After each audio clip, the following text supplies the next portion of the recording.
Let's keep it moving. Envy transfer list the team. Quick question, yeah or nay? Is Envy the worst managed CSGO team in Counter-Strike history? Yeah or nay? In Counter-Strike, bro, there's so many. In CSGO, okay, let me redefine. Here we go. That's a very broad. In CSGO, has Envy been one of the worst managed teams with a high profile or a high budget or both? I mean, that is definitely a yay. There you go. That's all I wanted to get, is just how badly fucking run this thing was. And this is the thing, ladies and gentlemen. This is probably the second or third time you have heard us talk about Envy in, I don't even know how long I've been doing this podcast for, but this team used to be, when I was competing, one of the absolute very best teams in the world. They were a powerhouse organization that came from Call of Duty. They had so many fans. They were fucking huge. I remember playing a Gfinity event and Hastro was there and he had these French boys, Happy and Co and stuff. And I remember talking to him and just like how good they had it back then. And then it just feels like whatever the fuck has happened with the team, I don't even hate the fact that they, wanted to turn North American, but then for some fucking reason they imported all of these Europeans. Like I could have seen it if Hastro just went, we're gonna get like a Triumph, or we're gonna get like a team like that, and we're gonna build them up and have like. But he wanted to have a team that could be competitive on the world scale, but just made like terrible decisions. And no offense to Nifty, you're a great talker. I love your kid. You're very switched on. You're a really nice dude. But there's no way Hastro should have ever given you the keys to that fucking car. That's like me as a 16-year-old, and I'm just learning how to drive, and I go up to my dad and say, "Hey, Dad, can I drive your new truck?" If he let me drive the new truck, he's probably a fucking moron, right? I don't know what I'm doing. I'm a 16-year-old kid. And you're not even gonna just destroy the car. You're just gonna kill someone else. That's essentially what Nifty did with this. It's like Mihu and Kalex wasted a whole fucking year doing nothing. They played like 30 games. That's the biggest. They weren't even practicing. But they weren't in America for half the time. So they weren't practicing. They weren't doing shit. Like they were just. When we talk about the definition of stealing paychecks, right? I don't know how much money they were getting paid, but probably for what they were getting paid to what they were putting out, what value did they bring to the organization? Like, they didn't play a match in 4.5 months.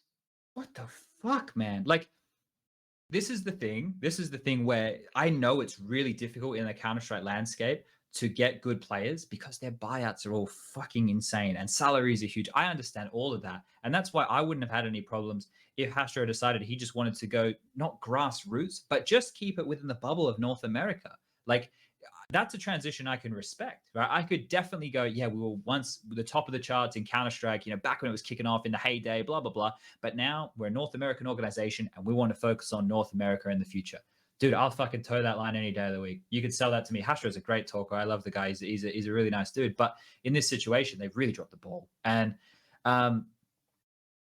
I think it's maybe really hampered some of these guys and their progression, right? Like Legia was the coach, then he moved to being a player. Like if your coach has the power to do that with himself, Jesus. Like I think he wasn't the coach anymore. He didn't do that because he was a coach, because Kuben took over as the coach. Right. They were just missing a player, so he's like, okay, I'll play, bro. Okay, yeah, that's whatever. true. I don't like he did okay for what you expect from a guy that retired 2 years ago, and like, what the fuck is going on? It's just like a waste of everyone's time. To be fair, by the way, when I saw them play at the end of the year, they weren't even that bad. Like in the Flashpoint, yeah, exactly. If I was looking at them in that Flashpoint, they actually made played sense. More games. Exactly. Like maybe it would have gone somewhere if they actually played, but like it definitely didn't seem like a team that never practiced or anything like that. I feel like they put in the time. It's just they didn't actually play anything of relevancy, right? So it's just I mean, people are saying when you ask the question like mismanaged, and they said like MIBR ends. Like I don't think you can even compare to Envy this year.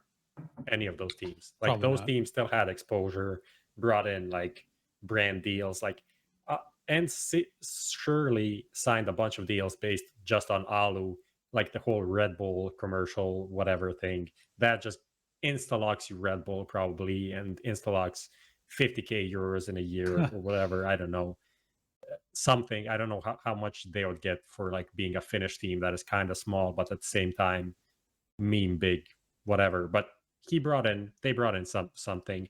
MIB, I don't even have to talk about how much exposure Fallen and Co bring to that team.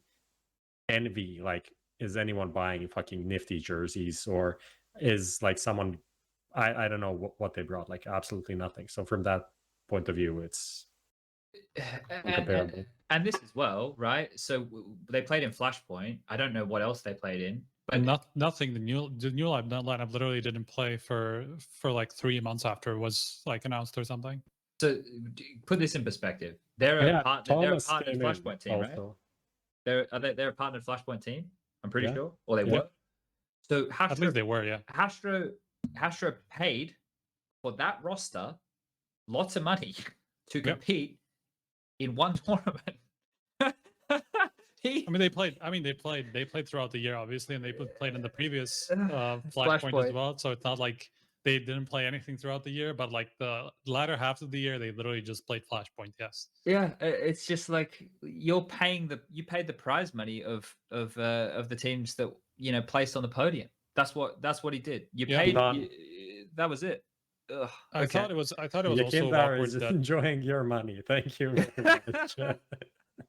I thought it was also that awkward the way that how quickly the opinion changed or like the plan changed, because like in November or like really close to it, I think it was like late November, Hastro said that they allocated like the biggest budget since like 3 years or something for 2021. And then 2 months later, he just disbands the team, right? And then says, we'll get the right opportunity if it comes along, right? So it's like, yeah, I don't understand what happened in those 2 months. That's the thing. Like, if there's any owners out there who want to fucking slide into my DMs and ask about prospects of teams and shit and who you should and shouldn't buy, like, fucking come my way. Because here's the thing: it hurts all of us to not have an org like Envy in Counter-Strike. So if there are teams out there and organizations out there and you want some free advice, I'll fucking slide in, right? Like, even if it's just should I get this player? Like, because we need to make sure that our infrastructure and our landscape is sustainable. And the thing is, there's no problem with having more competitive teams and more teams of profile. That's actually good, right? So hopefully we can fix out this shit going forward. Let's finish that one and let's move